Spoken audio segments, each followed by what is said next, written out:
Okay, and now I have to pull up because I'm doing the interactive pull up thing. Okay.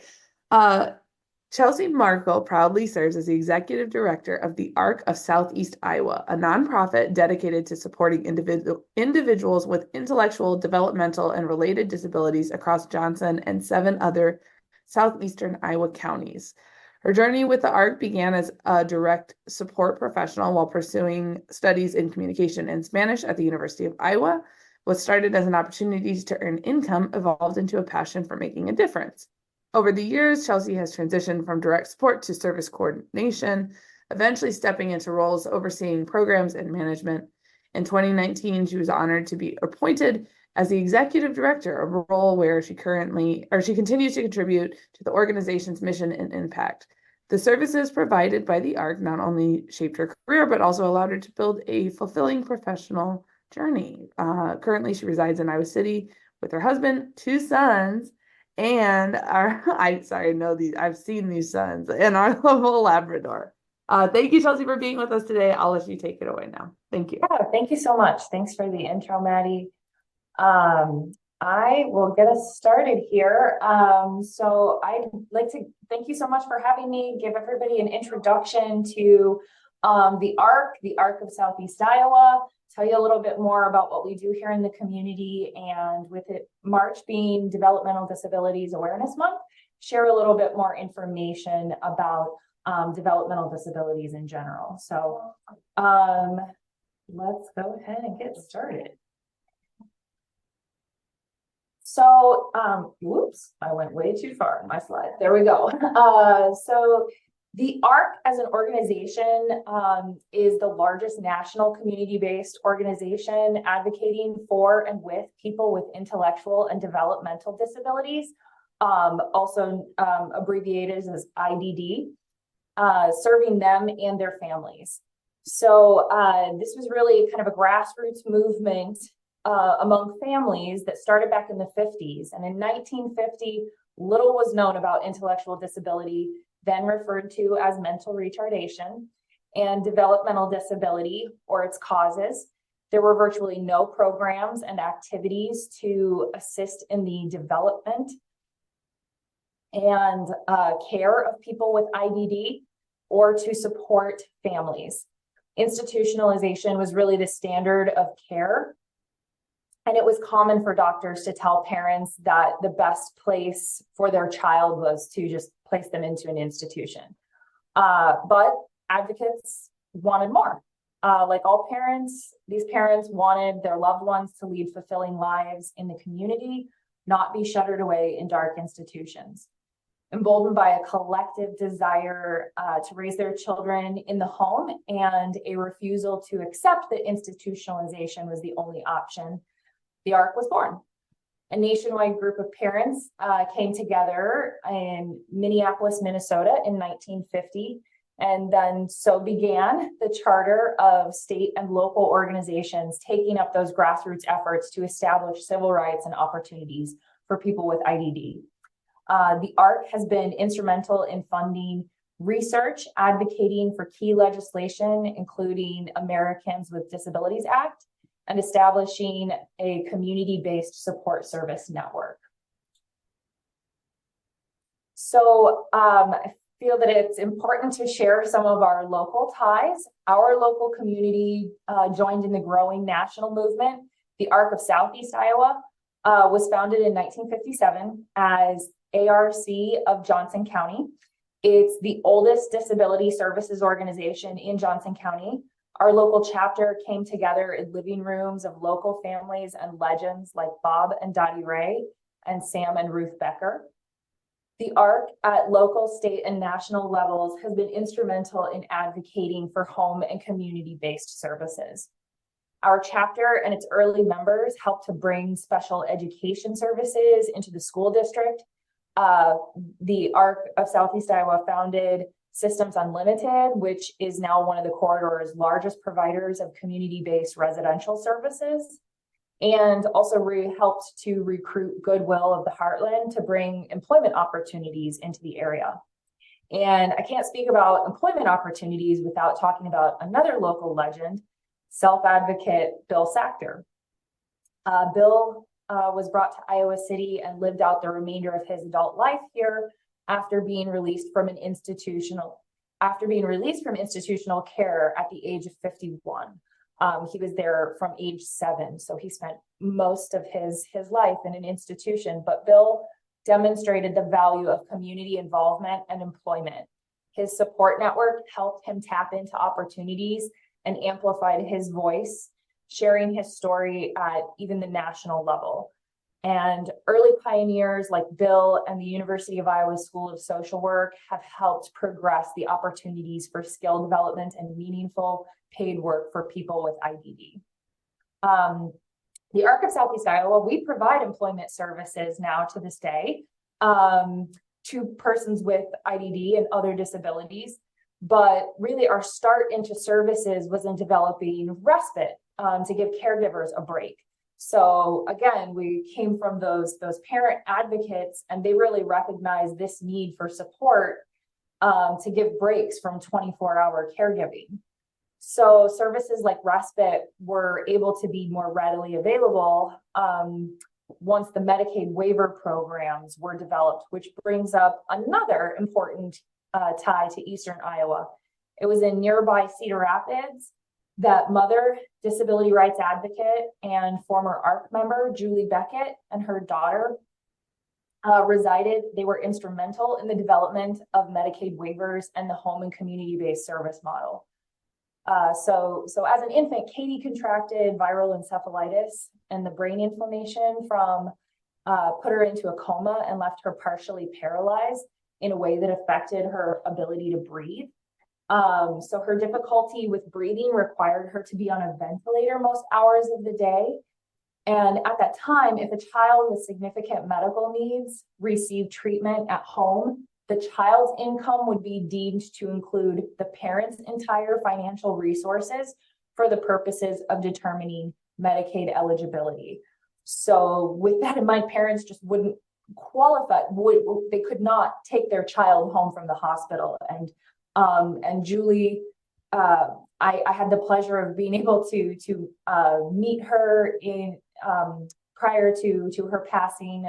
She was a member of the ARC of Iowa and was helping the ARC of Iowa to push forward some advocacy efforts. And I could just help, Julie is not the type of person that was taking no for an answer. It just didn't make any sense that she couldn't care for her child just as well at home. And so the newly appointed Reagan administration seized on this story as a way to deregulate and reduce the costs of Medicaid. And Julie's efforts and those of other activists led to legislation and the establishment of the Katie Beckett Medicaid waiver. So named after Katie. Oh, I'm so sorry. I wasn't paying attention to my screen over here.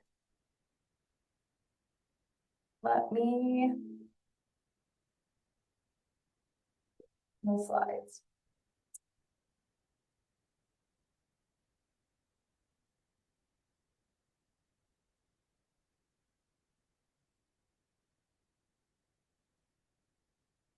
Okay, sorry about that. Julie lobbied for those changes to Medicaid that allowed then hundreds of thousands of children with disabilities to be cared for by their families at home without regard to their parents' income. And so these waiver programs, like I said, this helps to establish the community-based services. So the approval of federal Medicaid waiver programs have allowed states to provide services to consumers in their homes and in their communities. These programs provide long-term care to people who would otherwise need to receive care in an institution, a nursing home, or hospital. So Katie Beckett's case and her mother pushing their story to that national attention got the ball rolling. And until the formation of waiver home and community-based services, the federal Medicaid program paid for services only if the person lived in an institution. So it's really making those community-based services available. So, and really, I know that Katie and her family participated in a number of studies, and studies then and thereafter have demonstrated the affordability and better outcomes for individuals and families when they're supported by home and community-based services. Iowa has 7 waiver programs at present. The intellectual disabilities waiver, brain injury waiver, health and disability waiver, that was formerly the Katie Beckett waiver, physical disability waiver, HIV/AIDS, elderly waiver, and children's mental health waiver. So you can see that the waiver structure that we have right now in the state of Iowa is based on this specific diagnostic criteria. The state is actually going through a waiver redesign currently and at present. So there will eventually be 2 waivers that are based on age, as well as some expanded diagnostic criteria. So for example, there is, you'll notice there's no developmental disabilities waiver, and not everybody with a developmental disability would have another condition that would qualify them for these other waiver programs. And so that would mean that they may not have access to waiver services. And so that waiver redesign is taking that into consideration. So we'll see these waivers be combined into more of an adult and child with, like I said, that expanded developmental disabilities criteria, and with moving, children's services to more of a social emotional disorders criteria, as well as permitting for aging services in that adult waiver. It is yet to see exactly what that will look like for us moving forward. But right now the ARC works with all of these waivers other than the children's mental health waiver. We are not currently enrolled to provide services on that waiver. And I would anticipate with the waiver redesign and changes that will open up some opportunities for us to be able to provide some expanded services. We do work right now with children who have services through the mental health waiver. We are just not enrolled currently as a provider. It has been challenging because there are a lot of extra training requirements, but not really a lot of extra reimbursements for those services. So very much hoping that there's some redesign and change that goes into this that is thoughtful about making sure that once we provide these waiver programs to people who need them, that there are also providers and services available. And really kind of the biggest challenges in that are reimbursements and staffing, which kind of really go hand in hand. I will make a special note that there are habilitation services that are not one of these waiver programs, that are home and community-based services that support adults with chronic mental health conditions.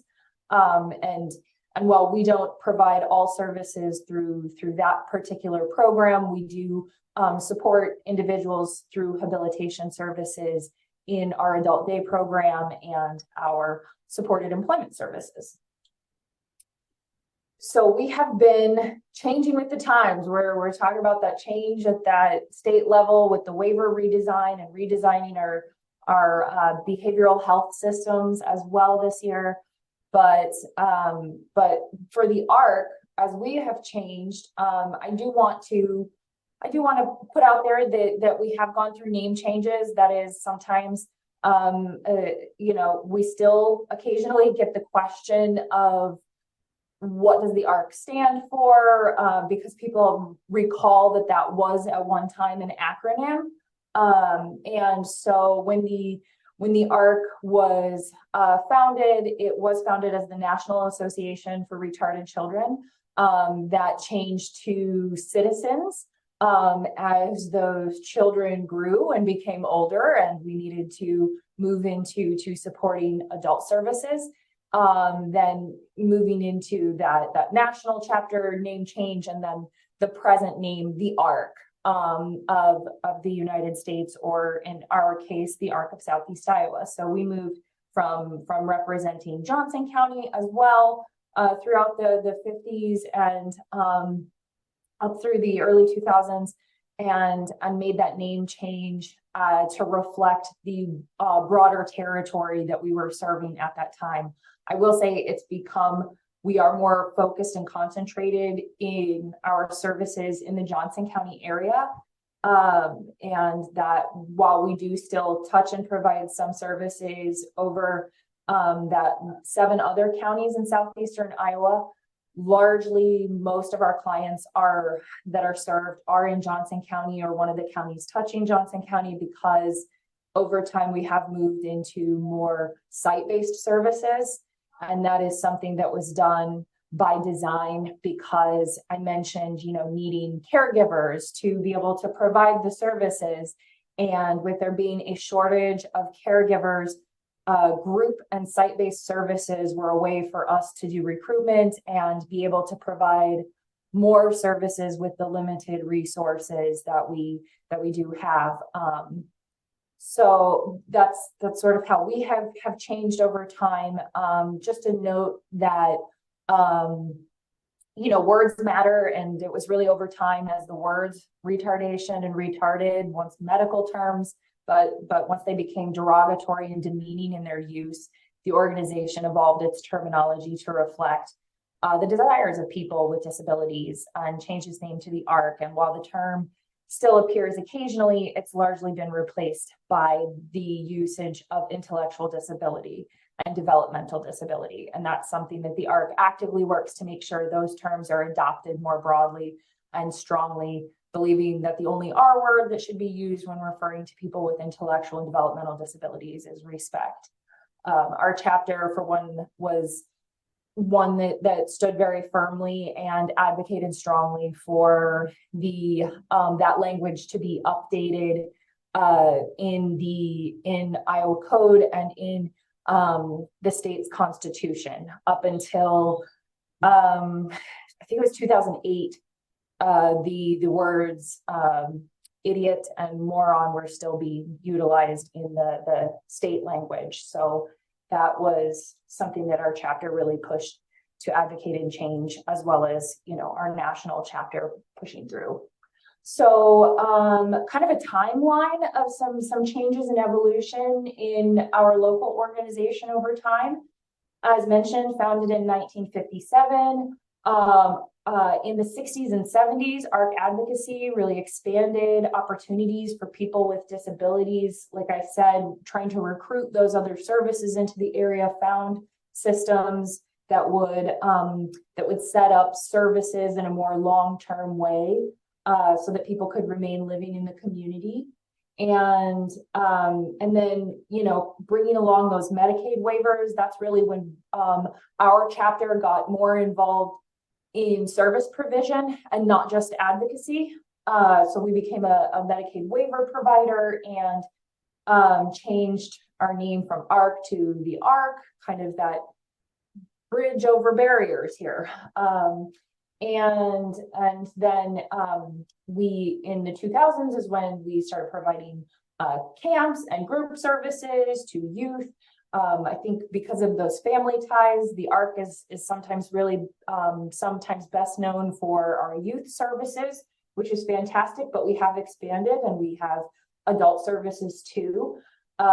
We've added to our spaces. We have the park, and we put an addition onto our building to form a larger daycare center. We have an inclusive daycare program.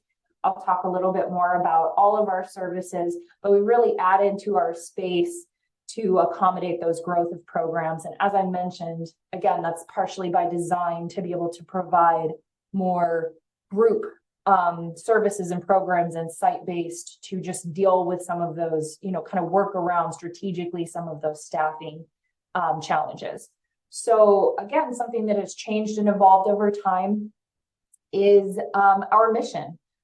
We recently, within the last year and a half, have updated our mission statement, and that was really one to be a bit more concise. Our previous mission statement was quite long and difficult for people to remember and be able to say off the top of their mind.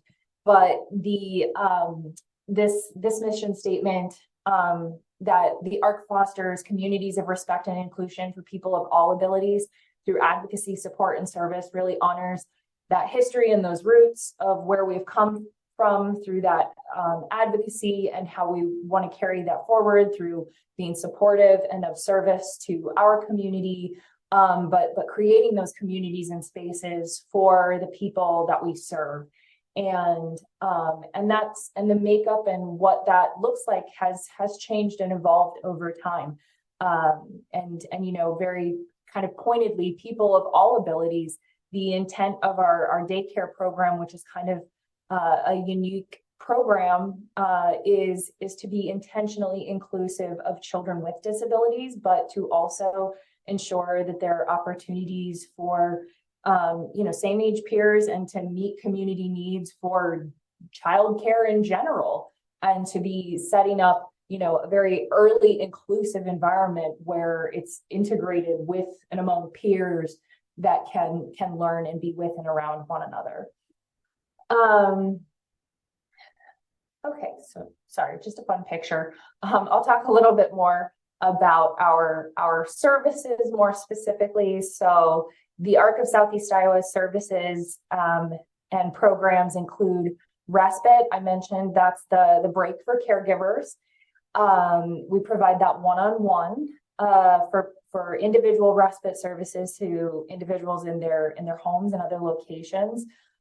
Supported community living, that's a goal-based service. So that's teaching life skills and really helping people to work on their goals. So we're an advocate of person-centered services. So bringing that person at the center of their planning, deciding what do they want and need to live their best life. And that can be very different for people. It's throughout the lifespan. So, you know, we may be working with safety and social skills with a child, but we may also be working on safety and social skills with an adult. We may be helping a child to learn how to perform some specific self-care tasks.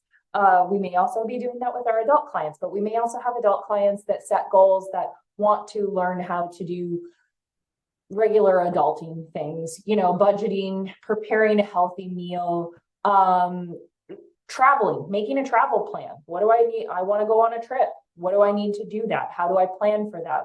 How do I get connected with other people who want to travel with me, and developing a peer and social network. And we're a part of that puzzle.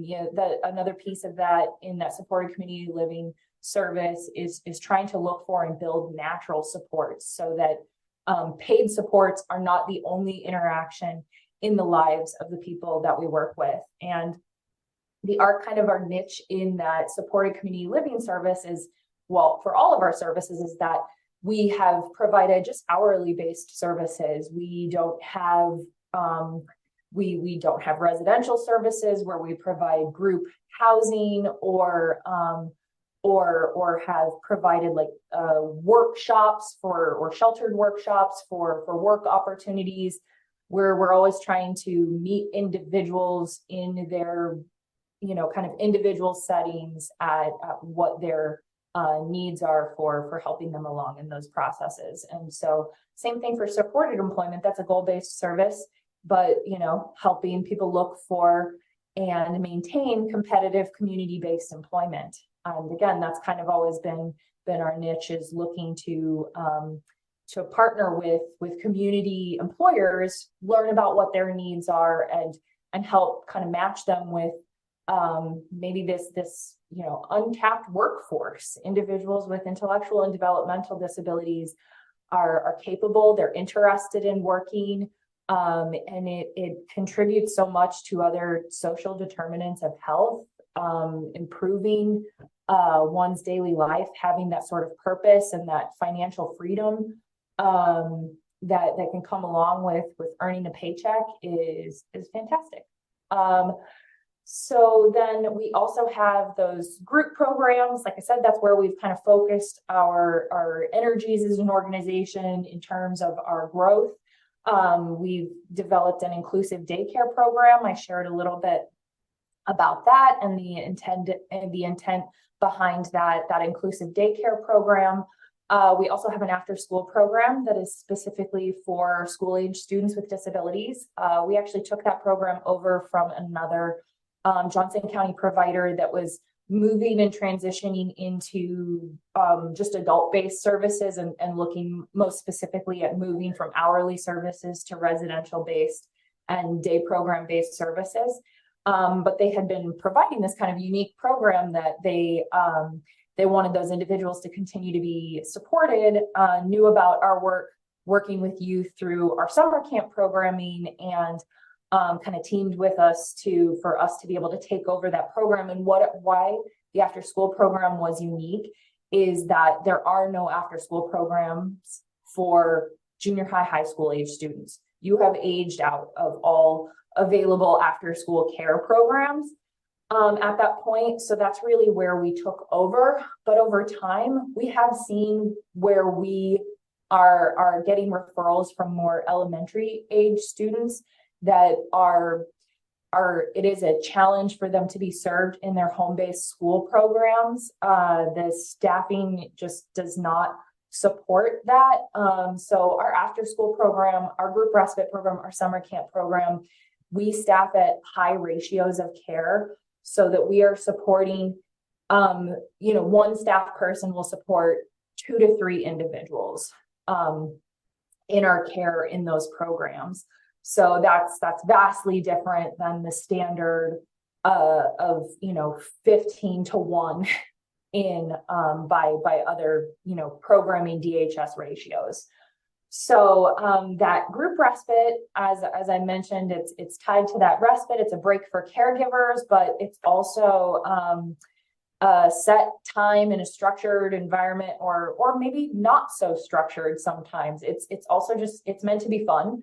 It's fun for the kids who come, and it's peer interaction. It's hanging out on a Friday night, watching a movie, eating pizza and popcorn. It's coming on Saturday, hanging out with your friends, doing craft activities, playing at the playground, or going on little mini trips. We also opened up Sundays as well as those Fridays and Saturdays for that group respite program in an attempt to be able to offer more services to more people. So then our summer camp program, we just kicked off our registration, and we are starting to get kiddos registered for that camp. Again, that's school-aged students who need summer care. And we have a change that we've seen in that program over time is that previously we had several families that would utilize respite services. So having access to those Medicaid waivers, they could utilize respite services to put their child into summer care so that whichever caregiver in the household was not working was able to kind of get a break during that time. There was a rule change several years ago that limited respite care to only times when parents, caregivers are not working. There has to be at least one caregiver in the household that is not working for it to be considered respite care.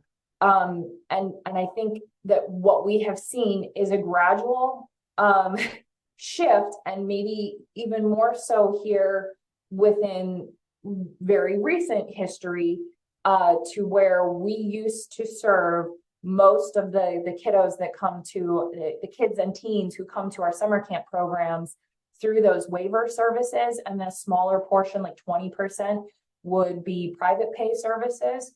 We have seen a bigger shift, and about 60% of our camp enrollees last year were privately paying for their services. They did not have their services covered. As you can imagine, offering 2 to 1, 3 to 1 care, much higher ratios. We've got a lot more staff to pay. We've got we have more expenses in that regard. So we utilize our funding as a United Way partner agency to offset those costs. But it's shifting over time to where we can be less reliant on that Medicaid waiver service, but also we want to see some push on that and really consider if there are times when it would be appropriate for those Medicaid waiver services to be covering some some care services, especially for older children. Like, I understand the argument of parent responsibility. If we have children, you know, those of us with kids, we know we've got those decisions to make about finding care for our kids. But it's just, when your kid needs specialized care, when you have very limited options, that and also when your child has gone past that age where there are even programs that offer child care, is it really child care at that point? You know, teens that need consistent and constant supervision. So yeah, that's our summer camp program. We're shooting for being able to register up to 50 kids for that program this summer at 2 different locations. We currently have 57 kids and teens enrolled in our group programming. We have 48 kiddos in our daycare enrolled right now. And we provided direct services in-home and otherwise to 266 individuals last year, our last fiscal year, and supported 231 parents and caregivers with our services. And our supported employment program, we job coach with close to 50 people, helping them maintain their community-based employment, helping them work on their goals to improve their skills. And these are, again, competitive community-based jobs.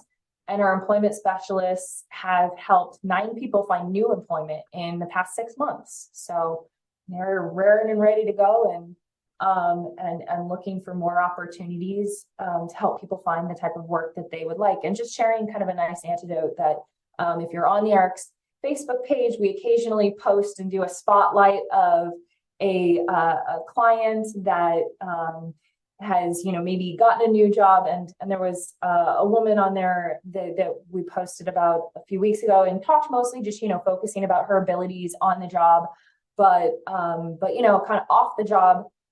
She commented about some of the differences that it had helped and make for her getting back into employment after being out of employment, after being, you know, not able to be in the workforce due to her mental health for many years, and the shift that has made in her mental health now, and the ability to like go and buy groceries and make herself a home cooked meal, and like how she's motivated to do those sort of things for herself now, was really great to hear. And I think kind of drives home the point of a service like that, and sort of the ripple out effect that it can have positively on, you know, employers meet their needs. This person gets a job and earns an income and then takes better care of themselves.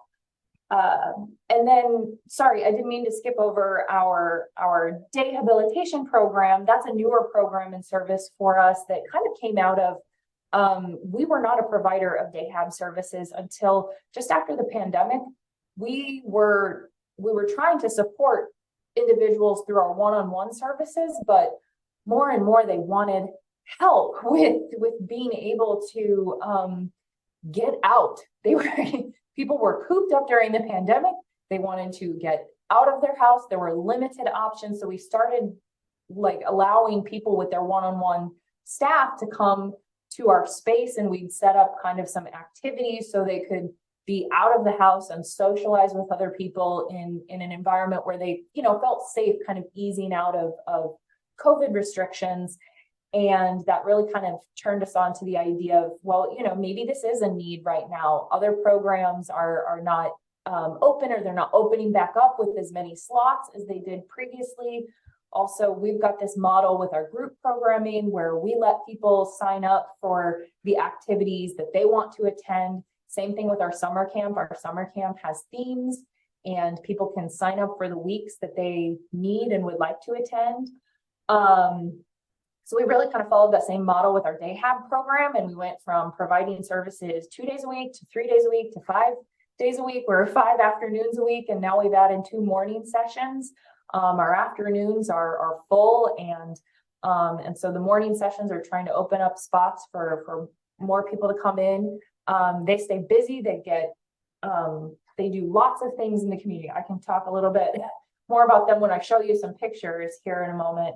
But I'll although I'll put a little plug in there for our SIBSHIP program, because it's our kind of remaining unique support service. It's a sibling support group. I will say that we've kind of had that on pause for a little while, just because of finding staff, finding a consistent supervisor to help us to run and to operate that program.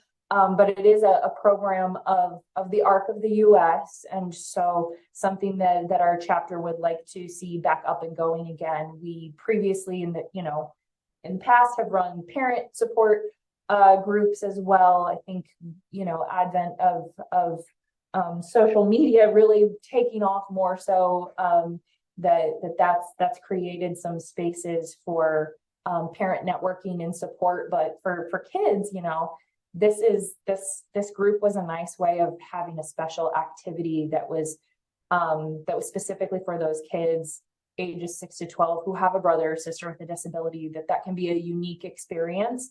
And that was an opportunity for them to network and be around some of their peers, and also just have like a special time that was just for them. I used to help with our SIBSHIP program directly when I was a volunteer for the organization. And, I'd hear kids say things like, why did my sibling get a present on my birthday? And it's like, oh, I'm sorry. That was really hard. I know somebody was being kind and bringing your sibling something because they just had surgery, but I totally understand how that would feel to a kid. So then I want to tell you a little bit about some of the spaces that we work in. So we have, again, over time, as we've evolved and changed and added on to our services and our programs, we have moved to 2 locations. So our administrative offices and our adult day hab program operates out of what was once Progressive Rehab at 2401 Towncrest Drive in Iowa City. And then our Children's Center is just off of Muscatine Avenue, and that is the Bill Regan Children's Center. We also have an accessible park on our property there that is available to the public to use. We when it's not in use by our kiddos and programs, we welcome people in the community to come and utilize that space, and I'll talk a little bit more about that. But beyond our facilities, we provide a lot of services in a lot of different locations. So we're in individual clients' homes, individual staff's homes sometimes, at community employers.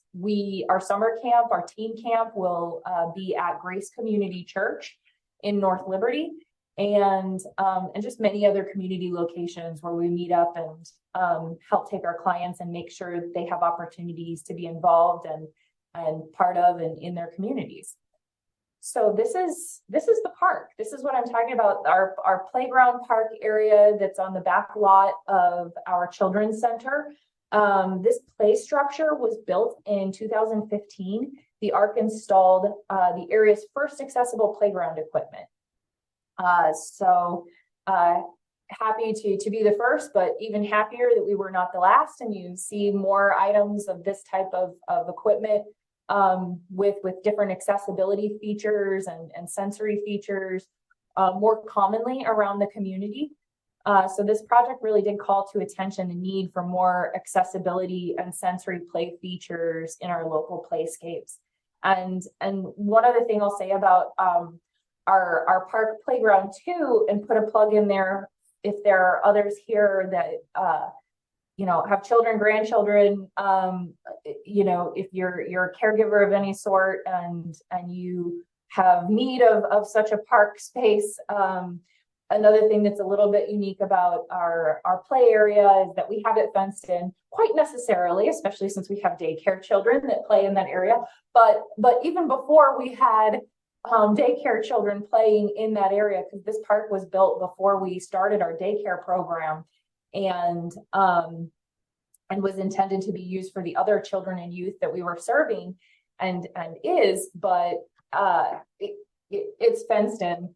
It keeps it, you know, we that was a must for us, and I have provided some feedback and comments and to the city when they're looking at different park rec projects.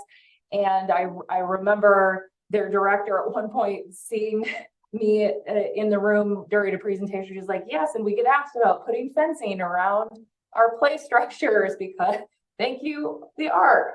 But I think that's has been a nice feature for families to be able to come into use, because if you have a kiddo that has elopement issues and will take off quickly without notice, that's a big safety concern. And so it's kind of nice for caregivers to have a little bit of peace of mind that here's a fun play structure and area. And so again, we welcome people to come in and feel free to utilize that space, or chat with us if you're interested in doing so with a group or others. We saw also this community come together. We had volunteers who helped us get this project completed. A big thanks to the Kiwanis and Pilot Club service organizations for their support. They helped with a lot of the volunteer construction of the play equipment itself, as well as the Kiwanis Club was the one that built and designed and built the garden shed that you can see in the background of that picture there. We also had volunteer Eagle Scouts Boy Scouts who completed their Eagle Scout projects that constructed our tire and sandbox features. So really nice way of bringing our community together. And you can see it gets lots of good use.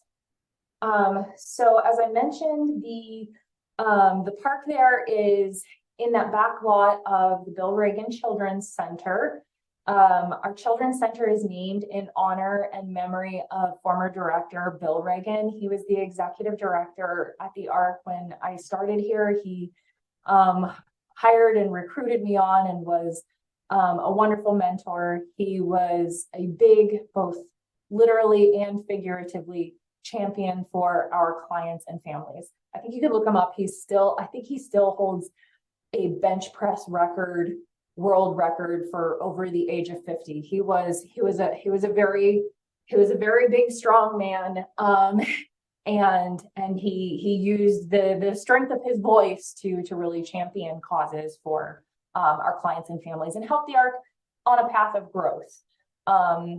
And so our Children's Center is named in honor and dedication to Bill, but it's been growing over time. We were fortunate to receive a Child Care Challenge grant that allowed us some funds to put on an addition and renovation.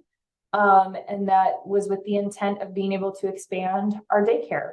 So we went from 3 classroom daycare with a maximum capacity of 30 children to a 5 classroom daycare with a maximum capacity of 70 children in that program. So, and then also what this allowed was we had to find other options for our administrative staff. The upper level of our building was renovated to become the daycare program, and that is where our administrative offices once were. You can see here those being torn down and refinished for alternate purposes. So our administrative office had to go somewhere else. So we were able to then repurpose and utilize that lower level that had once been our daycare program to be reused for our school age service programs. So now our school age students have their own dedicated space instead of trying to share space with our adult programs, which is how we did operate previously.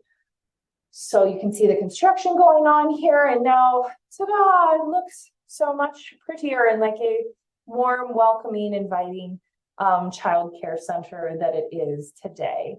Like I said, I have to show cute pictures. So this is we have an infant room. We have a 1-year-old classroom. And this is our resident volunteer and grandpa, who is our center director's dad, but he has been volunteering with the organization for a while now. He actually volunteered with us as a retired construction manager that helped us through thinking through this project of renovation. So it's been really nice to keep Steve on board coming in, and he comes and reads to the kids periodically, which I know they enjoy. And we have, along with our 1-year-olds, we have our 2- and 3-year-old classrooms, Twee World, and our pre-wees. And then also our preschool classroom. So we're getting kids ready for kindergarten and going off. We have graduated a few of our students, but just this last year we started the tradition of putting their little handprints on the wall. So now when we graduate kids to go off to kindergarten, they can leave their mark there on our school permanently. So yeah, and again, the daycare, inclusive in nature. We're trying to be welcoming of kids with differences and special needs and disabilities. So that is our preschool and daycare. Then our summer camp.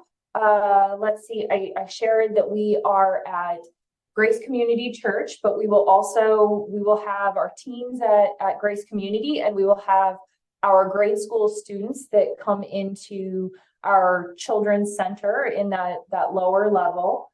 The summer camps are planned by weeks. There are themes, and then they do activities based on those themes. So it really strives to be a fun summer day camp. You can get a fun summer day camp experience at our camp, just like you can at any other summer day camp. We're going to do trip and travel and fun things, and we're going to learn stuff and have fun. But you know, we're going to be adapted to the needs of the kiddos that are coming to us. So we go swimming, we go to parks, we go to the zoo.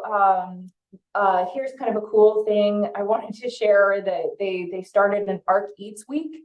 And so then exploring, you know, food prep and this was one of our partners a couple years ago, Pullman Diner, that came and led our camp. They hosted our camp for a special session, and we came in, we learned about the inner workings of a restaurant and got to see a meal prepared and enjoy it right there with the kitchen staff. So that has been a fun experience, and one that is a popular week for kids to sign up. And then I talked about our group respite. That is giving caregivers a break, having fun together with your group of peers. I think this was a Halloween party, hence the fun mustaches.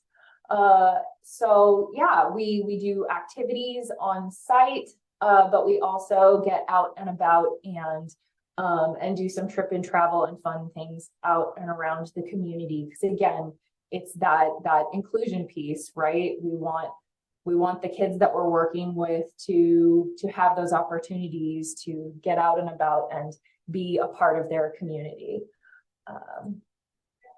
And then we have our after school program, which, like I said, you know, was originally targeted at providing care for the junior high school age students, but has grown over time to be working with children in elementary school as well, that maybe need the type of higher staffed environment that we provide.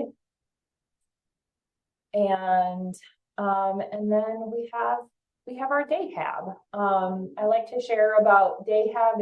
It's an adult day program. It's skill building in a group environment. So you are learning alongside other people about you know, all kinds of different things, and you're practicing leisure and recreation and choice. They they provide us with feedback about what they want to do during sessions. And then our day hab services coordinator develops a calendar, and she just sent out the April calendar. I was a little worried when I saw the calendar today and I realized that day hab was going to be on site. I thought, oh, that could be a little bit loud, but fortunately they're not doing karaoke today. They're actually hosting a group that is talking about voting and elections and getting kind of prepared for the 2024 election and learning about voting rights and how to do it. But we learn all kinds of stuff. We cook together, they craft, we bowl. Bowling is a very popular activity. They go and do that about once a week. And we host and we learn. We bring in visitors from the community to teach us about different things. So you can see we're with the Johnson County Mobility Coordinator teaching us about bus routes, and we had Officer Hayes with the Iowa City Police Department coming and talking about some cybersecurity and just safety and how to move safely when online or in the community. And being an advocate for yourself to remain safe in those spaces. This was, I believe, a UI dance troupe that came in and talked to us about expressive movement and improvised a performance based off of some prompts. So that was pretty fun. And learning about recycling and musical groups. Our day hab service coordinator is really fantastic about engaging with the community purposefully to then encourage the people that we work with to do so as well. And we explore, we experience, we get out, we volunteer, we take field trips, we learn about what's going on in and around town. So I think an important point here is that, the ARC is a people first organization. I usually like to talk a little bit when I'm talking to community groups in general, just a little bit about, terminology, because I think sometimes people can get a little tripped up and feel maybe a little bit uncomfortable not knowing what's the right thing to say here and in this situation. So just wanted to put, that as a provider organization and as, kind of from a professional industry standard and perspective, we do utilize person first language, which just means we put the person first and the disability second. So for example, person with a disability rather than disabled person.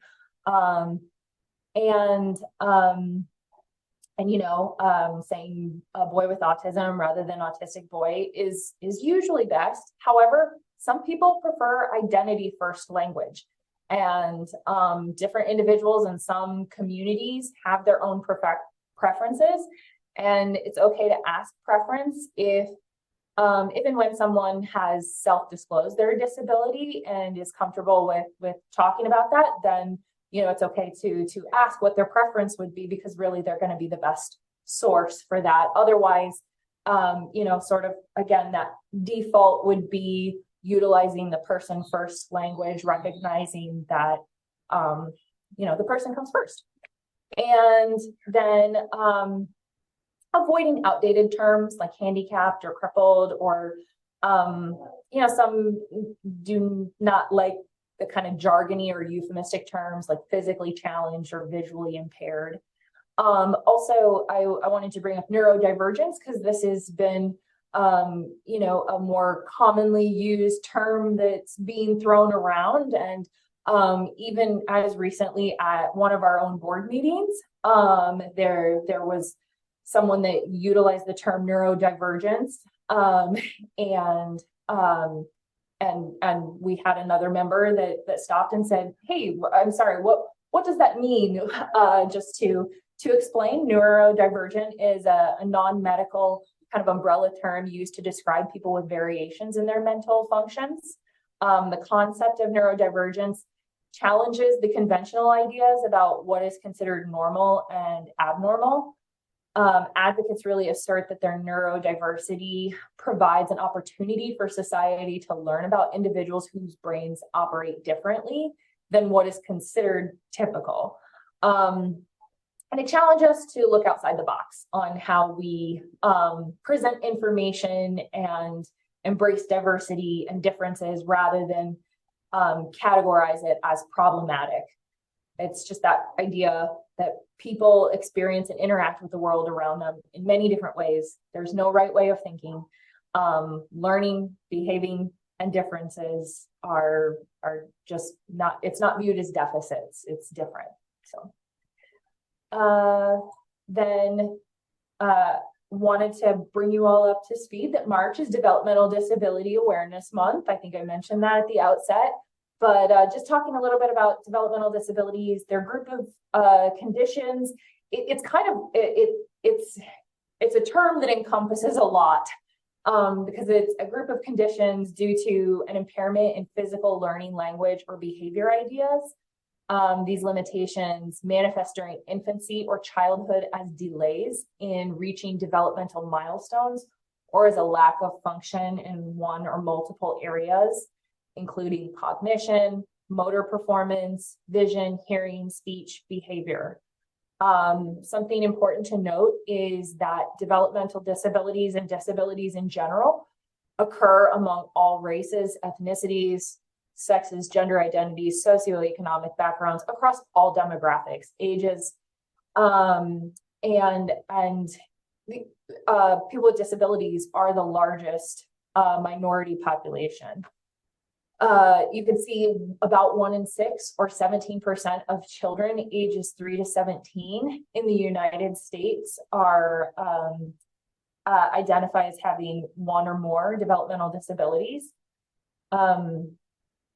And then here is kind of where we see some overlap with the concept of neurodivergence in identifying conditions that would cause a person's brain thinking or processing to operate differently, such as attention deficit hyperactivity disorder, autism spectrum disorder, learning disabilities, but also developmental disabilities are inclusive of other conditions that may impact a person's motor, speech, hearing, or cognitive functioning.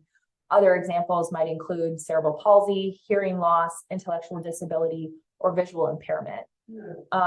Some people may feel uneasy about interacting with a person with a disability, especially, you know, if the person's disability is visible or impairs multiple different areas of functioning. However, people with disabilities are simply people and just need to be treated as such. Some misconceptions, maybe that people with disabilities can often be viewed as disability discrimination and social devaluation can be really pervasive. There are kind of some prominent disability narratives, and sometimes they can seem positive, but they might be problematic. You know, some of these are portraying individuals with disabilities as victims of objects or pity, or even as a threat to the comfort or safety of others, that unable or assumed to be unable to do things, having multiple disabilities, such as assuming that a person who uses a wheelchair or has a speech impairment also has an intellectual disability, or that, you know, fun term of special. Some of those stereotypes and common tropes could include, you know, like exaggerating difficulties. They're a person with disabilities difficulties, focusing on what they cannot do, portraying person, especially with IDD, as helpless, vulnerable, dependent, or innocent, or portraying people with disabilities as bitter because of their impairments. Or there's also that trope of being, you know, inspirational or overcoming. And people with disabilities experiences are much more complex than these narratives. Just wanted to mention ableism. It's that discrimination in favor of able-bodied, including the idea that a person's abilities or characteristics are determined by disability, or that people with disabilities as a group are inferior or to non-disabled. And ableism manifests through pervasive institutional, systematic, and subtle discrimination. Examples in a modern era are that 50% of people with disabilities experience poverty. It is legal. It is still legal to forcibly sterilize people with disabilities. And unemployment rate of people with disabilities has never been below 70%. Just a reminder about that person first language, the disabled is not an appropriate way to define an individual with a disability. Two people with the same disability may have significantly different needs based on their abilities, attitudes, personalities, resources, family supports. So having a disability is just one part of a human being. It adds to their diversity. And really, when you've met one person with a specific type of disability, then you've met one person with that specific type of disability. I mentioned some of those barriers, those institutions. So barriers, social determinants of health. I mentioned that term earlier. These are the conditions and environments where people are born, live, learn, work, play, worship, and age that affect a range of health and functioning and quality of life outcomes and risks. So we're getting into employment, income, housing, education, healthcare, transportation, full inclusion and access to spiritual, social, and leisure activities, political participation, mental health services. So just to roll off a couple of examples here, under employment, 70% of people with a chronic mental illness are interested in working, but only 15% have employment. Income, there's a cap on income and assets to maintain needed services and supports. Limits to employment are a further barrier. So just a plug out there for some policy action that the ARC of the US is taking in lobbying for increasing some of those income limits so that people have more and better opportunities for income to pursue employment and have a higher income level. Education comes at barriers with accommodations, equal access, healthcare. Having an intellectual disability was second only to age for COVID-related deaths, and patients with ID were 6 times more likely to die from COVID than other members of the population. There were a lot of reasons for this, like shared housing, shared living, and transportation supports, but exposure, and as well as exposure to others outside of the household. When staff have to come in and work and working with different people, there was just that inability to completely isolate during that time period when you're reliant on other people for your care and support. But also some people maybe struggled with wearing masks. But other aspects of these uneven outcomes also raise some serious questions about the medical community in our society. Disparities caused by perceptions of people with disabilities, such as lack of quality of life, inability to communicate effectively, and just healthcare providers kind of making assumptions. Transportation, that's a big challenge. Many people with disabilities are dependent on public transportation, and there can be a lack of accessible cab options. Full inclusion. How do we seek to include people with disabilities in our community? We still have to stand alone. We still have standalone programs separating them from general population. So, I'll bring up our inclusive daycare as one of those places and spaces attempting to not separate, having a special school just for kids with these needs and having a special school for kids with these needs.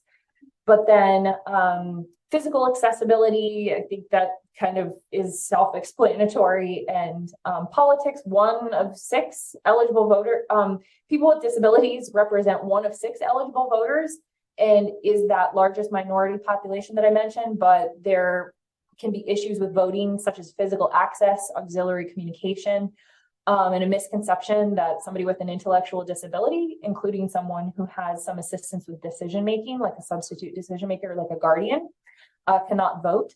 That is untrue. Courts are the only place that can dismiss the right to vote.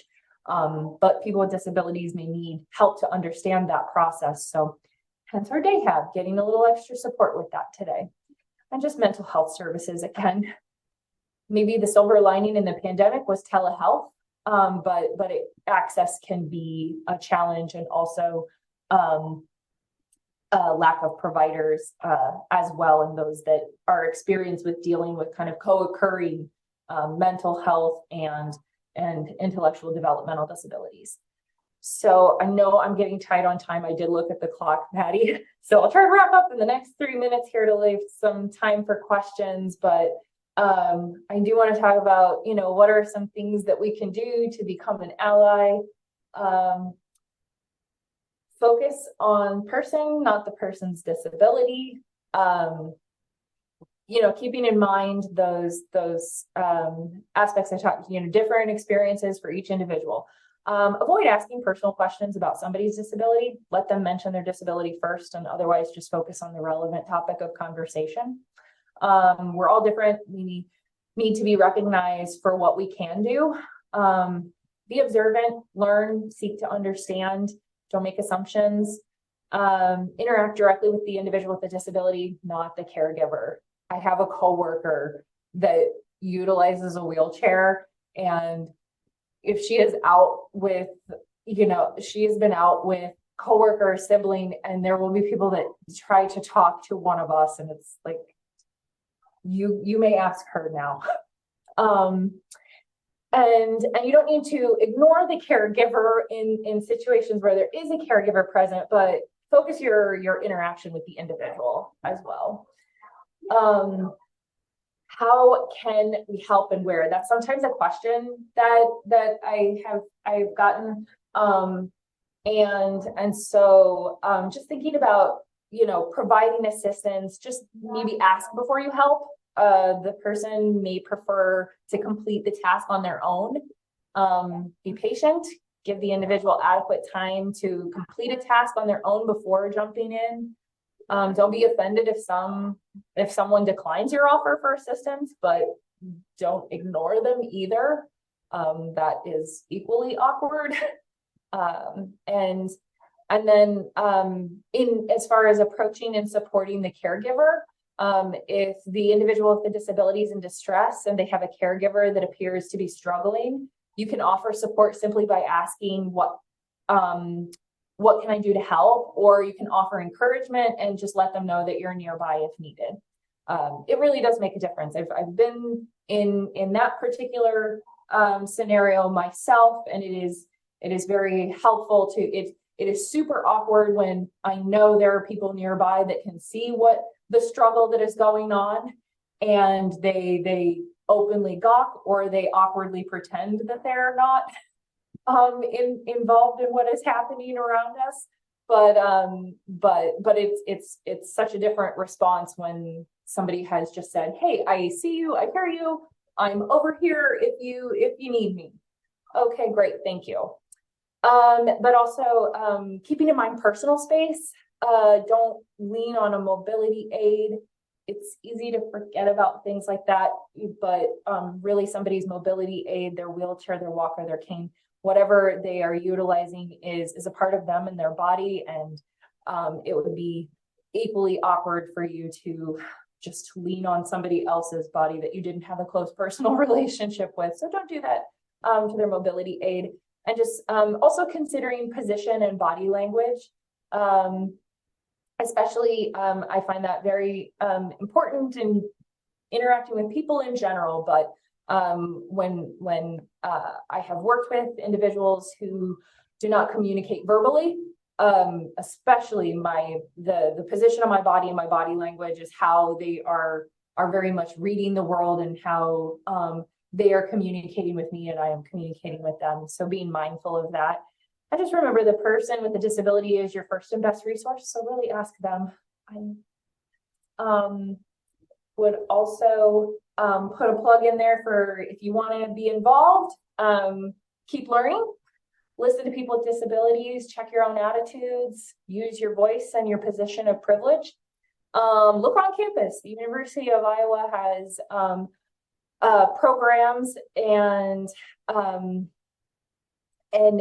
they have programs where they are supporting individuals with disabilities, the Student Disability Advocacy, the UI Reach program, the Center for Excellence in Developmental Disabilities, Center of Disabilities Development, Child Health and Specialty Clinics, lots of resources at the university.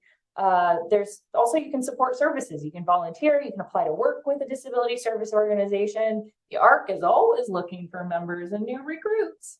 And then advocacy. I mentioned one policy initiative that the ARC of the US is trying to push forward with increasing those income limits, the asset limits for qualifying for services.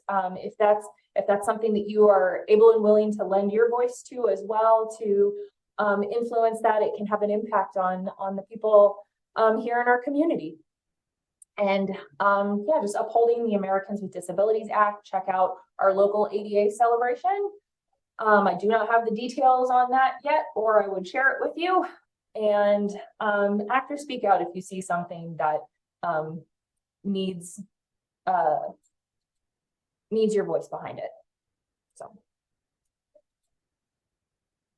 I have a few references where I pulled information, but otherwise there is my contact information for anybody who would like that. And then I can open up the floor for questions.